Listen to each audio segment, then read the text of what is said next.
Hi friends, welcome back to my channel Sandy's Creative Corner. நான் உங்கள் சந்தியானந்தகுமார். என்ன friends, நான் நேரடியாக வராமல் வந்து 2 கர்ச்சிப்பை வச்சுக்கிட்டே பேசிகிட்டு இருக்கேன் அப்படின்னு நினைக்கிறீங்களா? ஆமாம் ஃப்ரெண்ட்ஸ், இந்த 2 ஹேங்கியை வச்சு சூப்பரான ஒரு டிஐஒய் ஆர்கனைசர் தான் நம்ம இன்றைக்கி நம்ம சேனலில் பார்க்க போகிறோம். அதுக்கு தேவையான பொருள் பார்த்திங்கன்னா 2 ஹேங்கி தான். நம்ம சேனலை ஃபஸ்ட் டைம் பார்க்குறவங்களாம் இருந்திங்கன்னா மறக்காம நம்ம சேனலை சப்ஸ்கிரைப் பண்ணிவிடுங்க. அப்படியே பக்கத்தில் இருக்க பெல் ஐக்கானை ப்ரெஸ் பண்ணிங்கன்னா நோட்டிஃபிகேஷனில் என்னோடய சேனலோட வீடியோஸ் எல்லாமே வந்து உடனுக்குடன் வந்துடும். இனி வாங்க வீடியோக்குள்ளே போகலாம்.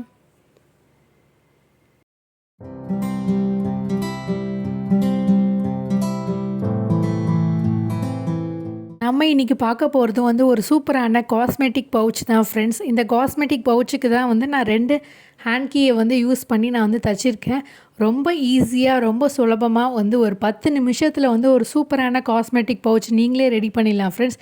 இதுக்கு தேவையான பொருள்னு பார்த்திங்கன்னா 2 ஹேண்ட் கர்ச்சீஃபும் ஒரு ஜிப்பு இருந்தால் போதும் ஃப்ரெண்ட்ஸ். ரொம்ப சுலபமாக நம்மளே வந்து அழகாக வந்து ஒரு காஸ்மெட்டிக் பவுச் ரெடி பண்ணிடலாம். இதுக்கு தேவையான பொருளும் என்ன மெஷர்மெண்ட்டு அப்படின்றத உங்களுக்கு காட்டிடுறேன். 2 ஹேண்ட் கர்ச்சீஃப் வந்து ஒரே சைஸ் போல் இருக்கிறத எடுத்துக்கோங்க. நீங்கள் யூஸ் பண்ணதாக கூட இருக்கலாம், இல்லை புதுசாக கூட இருக்கலாம் ஃப்ரெண்ட்ஸ். இதை மாதிரி 2 எடுத்துக்கோங்க. அதுக்கப்புறம் பார்த்திங்கன்னா ஒரு 8 இன்ச்சஸ்க்கு ஒரு ஜிப்பு. இது வந்து பார்த்திங்கன்னா நம்ம சுடிதாருக்குலாம் தைப்போம் இல்லையா, அந்த ஜிப்பு தான். இதை வந்து மேலே வச்சு நம்ம தைக்க போகிறோம். இந்த மாதிரி வந்து மேல் பக்கம் வந்து வச்சுடுங்க. ரைட் சைடு நம்மளை ஃபேஸ் பண்ணுற மாதிரி வச்சுட்டு ராங் சைடு ஜிப்பை வச்சுட்டு நம்ம தையல் போட்டு கொண்டு வந்துடலாம்.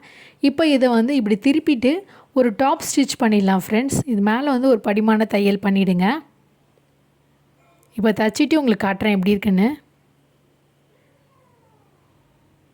இப்போ பார்த்திங்கன்னா நான் தச்சு முடிச்சிட்டேன். தைச்சதுக்கப்புறம் இப்படி தான் இருக்கும் ஃப்ரெண்ட்ஸ். இப்போ அடுத்த கர்ச்சீப்பை வந்து மேலே வச்சிடலாம். இந்த மேலே வச்சுட்டு நம்ம வந்து எப்படி தைக்கிறது அப்படின்றத காட்டுறேன். ராங் சைடு நம்மளை ஃபேஸ் பண்ணுற மாதிரி, ரைட் சைடு ஒன்றா ஃபேஸ் பண்ணுற மாதிரி வச்சுக்கோங்க. இப்போ கரெக்டாக 2 துணியும் வந்து ஒன்றா இருக்க மாதிரி பார்த்துட்டு இந்த இடத்துல ஜிப்பு மேலே வந்து தையல் போட்டுருங்க ஃப்ரெண்ட்ஸ். இப்போ இந்த துணியை நான் தைச்சிட்டு இது மேலே வந்து ஒரு டாப் ஸ்டிச்சும் பண்ணி முடிச்சிட்டேன். இப்போ எப்படி இருக்குன்னு காட்டுறேன் ஓப்பன் பண்ணிவிட்டு. பாருங்கள், நம்ம தைச்சதுக்கப்புறம் இப்படி தான் இருக்கும். 2 கிளாத்தையும் ஜாயின் பண்ணி நம்ம வந்து ஜிப்பை வந்து தைச்சி முடிச்சிட்டோம் பாருங்கள்.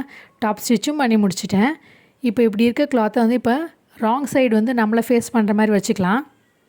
இப்போ ராங் சைடு நம்மளை ஃபேஸ் பண்ணுற மாதிரி வச்சுட்டோம். இப்போ கரெக்டாக ஈக்குவலாக இருக்கான துணியை வந்து கரெக்டாக வந்து வச்சுடுங்க. நல்லா கரெக்டாக ஈவனாக வச்சுடுங்க சரிசமாக. அதுக்கப்புறம் மெஷர்மெண்ட் பண்ண போகிறோம். இந்த ரைட் சைடில் ஒரு 3 இன்ச்சஸும் லெஃப்ட் சைடில் வந்து பார்த்திங்கன்னா ஒரு 3 இன்ச்சஸ் வந்து பாட்டமில் வந்து மார்க் பண்ணுறேன். இப்போ வந்து இதோட ஹைட்டு வந்து பார்த்திங்கன்னா ஒரு 5 இன்ச்சஸ்க்கு ஒரு லைன் ட்ரா பண்ணிக்கிறேன் பாருங்கள். மேலே வரைஞ்சிட்டு மேலே வந்து ஒரு லைன் இந்த மாதிரி வரைஞ்சிடலாம். அதுக்கப்புறம் நம்ம என்ன பண்ண போகிறோன்னா வந்து இந்த பக்கம் மட்டும் வந்து தையல் போட போகிறோம். அதுக்கு முன்னாடி நம்ம வந்து துணி நகராமல் இருக்கிறதுக்காக பெல் பின் வந்து செக்யூர் பண்ணிக்கலாம் ஃப்ரெண்ட்ஸ்.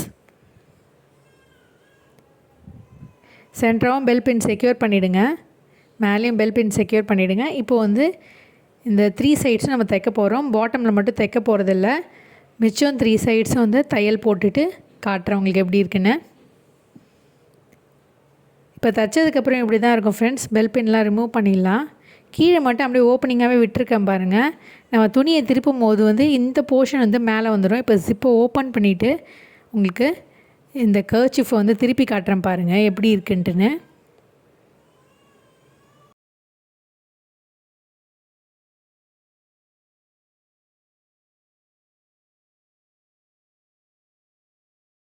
திருப்பினதுக்கப்புறம் இப்படி தான் இருக்கும் ஃப்ரெண்ட்ஸ். நம்மளுடைய ரைட் சைடும் லெஃப்ட் சைடும் மட்டும் நம்ம தையல் போடலை. திருப்பினதுக்கப்புறம் ஒரு பவுச் மாதிரி க்ரியேட் ஆகிடுச்சு பாருங்கள். இப்போ அடுத்தது என்ன பண்ண போகிறோன்னா வந்து ஜிப்பை ஓப்பன் பண்ணிவிட்டு உங்களுக்கு காட்டுறேன் இப்படி இருக்குது பாருங்கள். இந்த இடத்துல மட்டும் நம்ம வந்து ஓப்பனிங் பண்ணும்போது வந்து ஜிப்பு வெளியில் வராமல் இருக்கிறதுக்காக ஒரு கிளாத் வச்சு ஒரு சின்ன டிசைன் மாதிரி க்ரியேட் பண்ணிடலாம். இங்கே பாருங்கள், நம்ம தைச்சது வந்து பார்த்திங்கன்னா சென்டராக வந்துடுச்சு பாருங்கள். இந்த இடத்துல வந்து ஒரு பாக்கெட் மாதிரி க்ரியேட் ஆகிடுச்சு. இப்போது நம்ம என்ன பண்ண போகிறோன்னா வந்து ரைட் சைடும் லெஃப்ட் சைடும் தைக்கிறதுக்கு முன்னாடி இந்த ஜிப்புக்கு வந்து ஒரு சின்னதாக வந்து ஒரு ஸ்கொயர் ஷேப்பில் ஒரு கிளாத்தை வந்து தைச்சிடலாம். அது எப்படி செய்கிறது அப்படின்றத காட்டுறேன். ஜிப்பு வந்து வெளியில் வராமல் இருக்கிறதுக்கும் இந்த மாடலில் வந்து ஜிப் இப்படி ஹேங்கிங்காக இருக்கிற மாதிரி இருக்க போகுது. அதனால் வந்து ஒரு சின்ன பீஸ் கிளாத் வந்து இந்த ஷேப்புக்கே கட் பண்ணி எடுத்திருக்கேன். அதை வந்து பார்த்திங்கன்னா இந்த ஜிப்பை வந்து 2த்தையும் ஜாயின் பண்ணிவிட்டு பெல் பின் செக்யூர் பண்ணிவிட்டு தையல் போட வேண்டியதுதான். இப்படி வந்து நம்ம ராங் சைடை நம்மளை ஃபேஸ் பண்ண வச்சுட்டு ராங் சைடு நம்ம ப்ளேஸ் பண்ணுற மாதிரி வச்சுட்டு நம்ம என்ன பண்ண போகிறோம்னா இந்த இடத்துல பெல் பின் செக்யூர் பண்ணுறோம் பாருங்கள். பெல் பின் செக்யூர் பண்ணிவிட்டேன். இந்த இடத்துல தையல் போடணும். தையல் போட்டுட்டு இப்படி துணியை திருப்பிடலாம். இப்போ பார்த்திங்கன்னா வந்து நான் தையல் போட்டிருக்கேன் பாருங்கள். இந்த இடத்துல தையல் போட்டிருக்கேன். இப்போ வந்து பெல் பின் ரிமூவ் பண்ணிவிட்டு இப்படி திருப்பிட்டு பின் பக்கமாக வந்து ஒரு சின்னதாக வந்து 4ஆக மடிக்கிறோம். இங்கே பாருங்கள், இந்த பக்கம் வந்து மடிச்சுட்டு ரைட் சைட்லேயும் மடிச்சுட்டு சின்னதாக வந்து இப்படி மடிச்சிடுங்க. மடிச்சுட்டு மறுபடியும் ஒரு ஹாஃப் ஃபோல்ட் பண்ணிவிட்டு இந்த ஜிப்பு மேலே வந்து ஒரு படிமான தையல் போட்டுருங்க ஃப்ரெண்ட்ஸ். ஸோ தட் வந்து நம்ம ஜிப்பை ஓப்பன் பண்ணி க்ளோஸ் பண்ணும்போது வந்து ஜிப் வெளியில் வராமல் இருக்கும். அதனால் இந்த இடத்துல வந்து ஒரு தையல் போட்டுட்டு கொண்டு வந்துடுறேன் பாருங்கள்.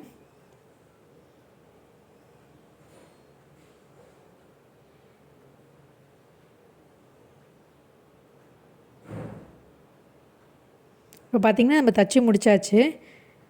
தைச்சதுக்கப்புறம் நம்ம என்ன பண்ண போகிறோம்னா இந்த ரைட் சைடு லெஃப்ட் சைட்லேயும் வந்து இந்த 2 கிளாத்தையும் வந்து ஒன்றா ஜாயின் பண்ணி தைக்க போகிறோம். இப்போ நான் ஓப்பன் பண்ணி உங்களுக்கு காட்டுறேன் பாருங்கள் எப்படி இருக்குன்னு. இந்த சென்டராக நம்மளுக்கு பாக்கெட் இருக்குது. இந்த பக்கமும் இந்த பக்கம் நம்ம தைக்கலை, அப்படியே ஓப்பனிங்காகவே இருக்குது பாருங்கள். இப்போ இது ரெண்டுத்தையும் வந்து பெல் பின் செக்யூர் பண்ணிவிட்டு தையல் போட போகிறோம். 2 பக்கமும் 2 கேப் இருக்குது பாருங்கள். அதை நம்ம வந்து க்ளோஸ் பண்ணி தைக்க போகிறோம். பாட்டம் எப்படி இருக்குது பாருங்கள். இப்போது இந்த இடத்துல வந்து தையல் போட்டிருக்கோம் பாருங்கள்.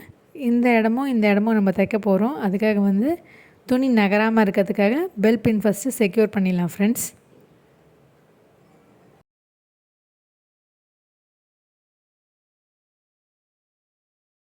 நான் வந்து பெல் பின் செக்யூர் பண்ணிவிட்டு இப்போ இந்த பக்கம் நம்ம தையல் போட வேண்டியதான் ஃப்ரெண்ட்ஸ்.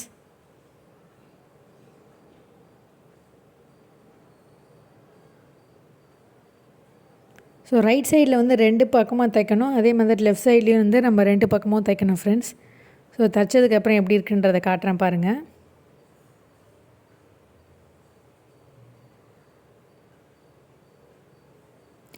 அவ்வளோதான் ஃப்ரெண்ட்ஸ், நம்மளுடைய காஸ்மெட்டிக் பவுச்சு சூப்பராக ரெடி ஆகிடுச்சு பாருங்கள். இப்போ நான் வந்து எக்ஸஸாக நம்ம எங்கெல்லாம் தச்சிட்டு விட்டுட்டு அந்த த்ரெட்டெல்லாம் வந்து கட் பண்ணி எடுத்துடலாம். கட் பண்ணதுக்கப்புறம் வந்து பார்த்திங்கன்னா நம்ம இந்த பக்கமும் வந்து ஒரு சின்னதாக வந்து ஒரு கிளாத் வச்சு ஒரு க்ளோசிங் தச்சிடலாம் ஃப்ரெண்ட்ஸ். அதையும் ரெடி பண்ணிட்டு உங்களுக்கு காட்டுறேன். இப்போ இந்த பக்கமும் நான் வந்து இது மாதிரியான சின்ன பீஸ் வச்சு நான் வந்து தைச்சிருக்கேன். அப்போ தான் வந்து ஜிப்பு வந்து நம்ம ஓப்பன் பண்ணி க்ளோஸ் பண்ணும்போது வந்து கையிலாமல் இருக்கும். இப்போ பார்த்திங்கன்னா நம்மளுடைய பவுச்சு வந்து பார்த்திங்கன்னா 3 லேயர் பாக்கெட் இருக்குது பாருங்கள். நம்ம இதில் வந்து சூப்பராக நம்ம ஆர்கனைஸ் பண்ணி நம்ம ட்ராவல் பவுச்சாக யூஸ் பண்ணிக்கலாம், ஒரு காஸ்மெட்டிக் பவுச்சாக யூஸ் பண்ணிக்கலாம் ஃப்ரெண்ட்ஸ். ஸோ வந்து 3 பாக்கெட் இருக்குது. இப்போ நம்ம இது வந்து ரொம்ப பெருசாக இருக்கனால நம்ம வந்து எதை வேணால் நம்ம கேரி பண்ணிட்டு போகலாம் ஃப்ரெண்ட்ஸ். இப்போ நான் உங்களுக்கு இதில் என்னெல்லாம் வச்சு கொண்டு போகலாம் அப்படின்றத காட்டுறேன் பாருங்கள்.